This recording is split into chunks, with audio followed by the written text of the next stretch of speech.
Ça y est, la CAN est officiellement lancée, la 35e édition vient de commencer, elle dure du 21 décembre au 18 janvier 2026, 24 pays sont qualifiés et ils ont tous rendez-vous au Maroc, le pays hôte. Bon, et avant de commencer, cette vidéo sort en pleine période de fête, donc j'en profite pour vous souhaiter à tous et à toutes de magnifiques fêtes auprès des personnes que vous aimez fort. Merci encore pour cette superbe année passée ensemble.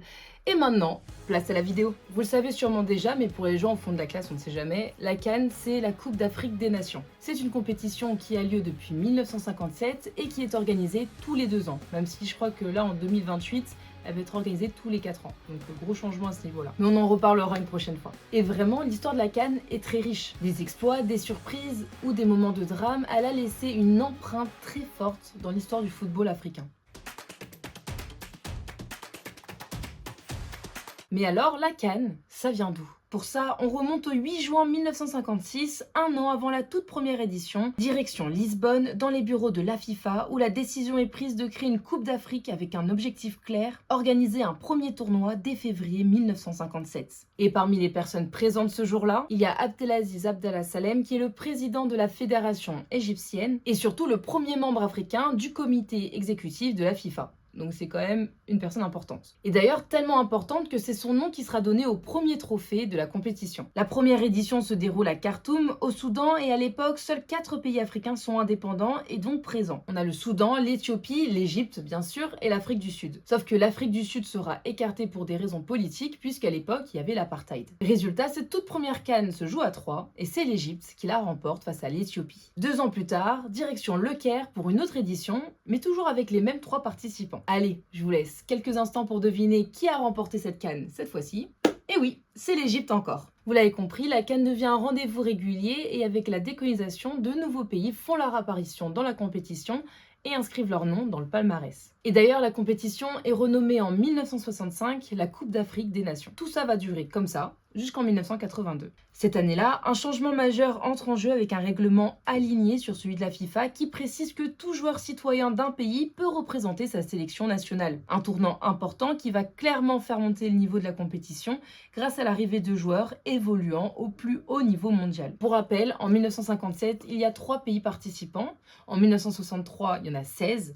Et aujourd'hui, il y en a 24. Donc c'est quand même une grosse évolution. Et justement, je n'ai un peu parlé dans cette partie, mais j'aimerais développer un peu plus mon point sur la décolonisation et le lien avec la CAN. Parce que la CAN, elle ne naît pas du tout par hasard. Elle arrive en plein cœur de la décolonisation africaine. Et très vite, la compétition va accompagner ces nouveaux pays indépendants, voire même jouer un rôle clé dans la création de leur identité nationale. Et c'est vrai que le football a ce pouvoir-là, il rassemble, il fédère et crée un sentiment d'appartenance. À la base, l'idée de cette Coupe d'Afrique des Nations s'inscrit dans le mouvement du panafricanisme. Ce mouvement, c'est la volonté de créer une solidarité entre les peuples africains, à la fois pour résister au colonialisme, mais aussi pour mettre en valeur les cultures africaines. Et d'ailleurs, ce n'est pas qu'un symbole, puisque l'Afrique du Sud est quand même exclue lors de la première édition de la CAN, parce qu'elle refusait la participation de joueurs noirs. Donc la CAN pose un cadre très clair, avec des valeurs très fortes. Et petit à petit, la CAN devient bien plus qu'un simple tournoi de foot. C'est un espace où les pays peuvent vraiment exister et mettre en valeur leur culture. La couleur de leur drapeau, de leur maillot, la fierté de présenter son pays sur la scène internationale. Et même la régularité d'organiser la CAN tous les 2 ans, ce n'est pas du hasard. Et d'ailleurs, c'est peut-être en ça que c'est dommage que ça se décale à tous les 4 ans. En organisant la compétition tous les 2 ans, on rapatrie les joueurs africains, on bouscule les calendriers européens et quelque part, on remet en question l'idée que l'Occident décide de tout, même quand il s'agit du football africain. Pour cette deuxième partie, et je suis très contente de la faire parce que j'ai voulu l'organiser d'une manière un peu sympathique. Pour pas retracer toute l'histoire de la CAN sur tous les moments forts, sur toutes les équipes, etc. J'ai dû faire des choix et je me suis dit que j'allais choisir une équipe qui représente la CAN, un joueur qui a été légendaire dans l'histoire de la CAN et un moment fort, voilà. Bon, je pense que ceux qui connaissent la CAN, vous savez de quelle équipe je vais parler, mais quand on parle des rois de la CAN, du roi du football africain, on ne peut pas ne pas parler des pharaons d'Égypte. Parce que tout simplement, leur palmarès est juste incroyable. 7 titres de champion d'Afrique en 1957, en 1959, en 1986, en 1998, 2006, 2008 et 2010. Et surtout, c'est les seuls à avoir remporté 3 CAN consécutives de 2006 à 2008. Donc j'ai décidé qu'on allait développer ces 3 victoires consécutives consécutives parce qu'il y en a vraiment beaucoup pour le coup. Et en 2006, l'Égypte est en finale face à une grande nation du football quand même, la Côte d'Ivoire. On est le 10 février 2006 au Caire, devant 90 000 spectateurs, ce qui est quand même beaucoup. Et ce jour-là, l'Égypte affronte les éléphants de Didier Drogba. Le match est tendu. Aucune équipe ne parvient à marquer, même après les prolongations. On en arrive donc au tir au but. Et là, le héros égyptien s'appelle Essam El Hadari. Oh là là, la prononciation. Le légendaire gardien arrête plusieurs tirs, dont celui de Didier Drogba.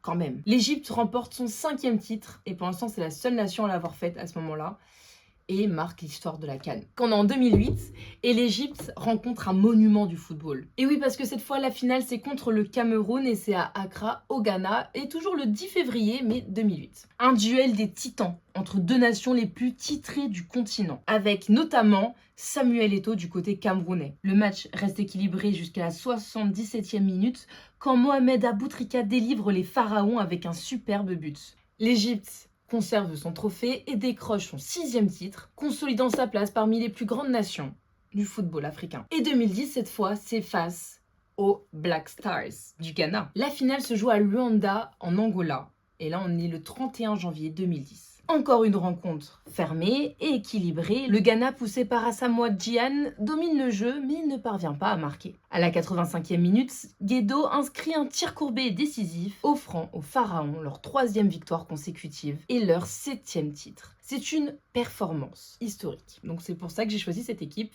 comme représentante de la CAN, selon moi.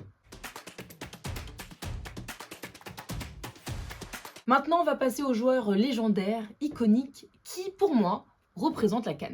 Et donc, impossible de parler de la CAN sans parler de Samuel Eto'o. Déjà, j'en ai parlé tout à l'heure face à l'Égypte, mais surtout, c'est une véritable légende du football qui a réellement marqué la CAN. Parce que déjà, il remporte 2 fois de suite la CAN avec son équipe, donc le Cameroun, en 2000 et en 2002. C'est également le meilleur buteur de la CAN, toute édition confondue, avec 18 buts marqués. Et puis, c'est le joueur qui a mis le plus en valeur le football africain, selon moi, sur la scène internationale. Bon, c'est vrai que ça sort de la CAN, mais c'est pour moi un argument quand même pour le placer comme le joueur le plus légendaire de la CAN. Déjà parce qu'il brille dans 4 Coupes du Monde, il participe au rayonnement du jeu et du football africain en club, en Europe, en remportant 3 Ligues des Champions UEFA. Et individuellement, il remporte 4 fois le Ballon d'Or du meilleur joueur africain, 2003, 2004, 2005 et 2010. 2010 alors qu'il n'a même pas gagné la CAN. Et ce record est seulement égalé par Yaya Touré qui aurait pu être ce joueur, mais j'ai choisi Samuel Eto'o.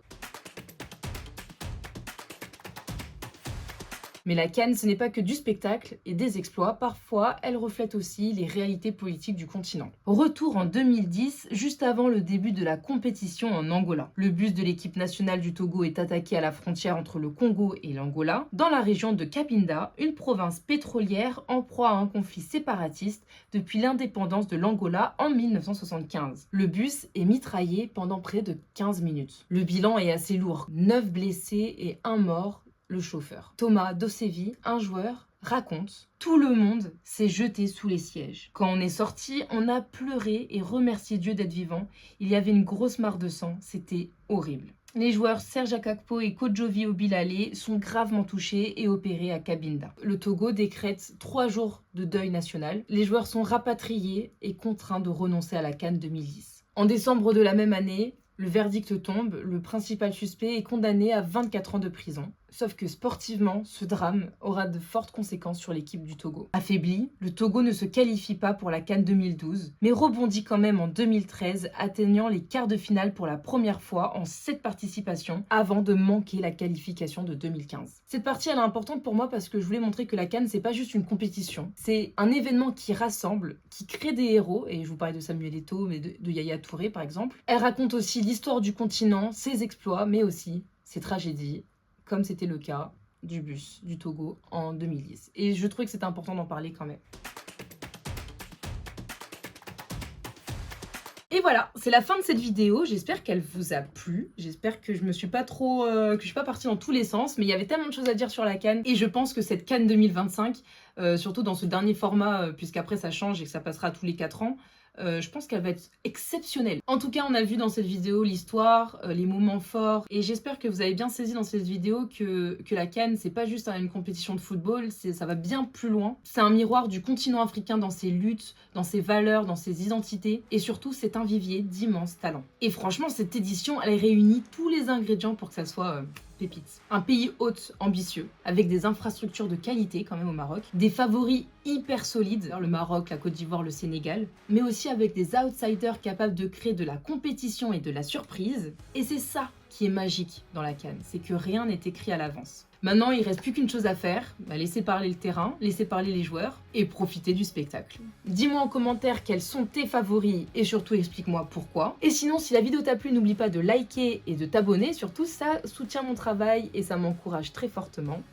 Sinon, je te souhaite de très belles fêtes, on se retrouve pour une prochaine vidéo. Prends soin de toi et à bientôt. Peace!